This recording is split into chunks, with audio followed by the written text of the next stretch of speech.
As someone diagnosed with autism as a child, I have somewhat of an authority on fidgeting devices. Back during the era of fidget spinners, I was just starting high school, the most stressful time of my life. To this day, I continue to have an assortment of tactile toys, which I constantly fiddle around with. So you can trust me when I tell you that Donkey Kong Bananza is the most expensive stress toy ever made, because it serves the same purpose that fidget toys have always served for me: an infinitely repeatable tactile activity that releases tension and is free of all consequences. And this is done through the glorious art of environmental destruction. See, there's multiple components that go into making a good stress toy. An essential piece that's often overlooked is the rhythm of tension within the toy itself.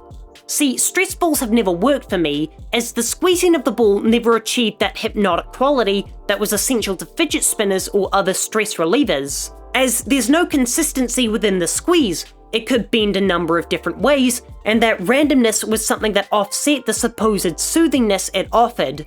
A good fidget toy is something predictable, a small piece of order within a chaotic world. This is how the smashing of terrain in Donkey Kong feels to me, a rhythmic flurry of blows that breaks apart whatever it touches. It might not break on the first hit, but you're almost never going to have that flow interrupted by an unbreakable wall or hazard, at least in the early layers of the game. In the same way fidget spinners broke outside the neurodivergent community because it created a hypnotic and repeatable trance, creating a tiny orbit that you were in complete control of, a dominion over which you ruled, the power of the sun in the palm of your hand. The greater achievement of Donkey Kong Bananza as a fidget toy comes from the immense tactility unlike any other game has ever offered.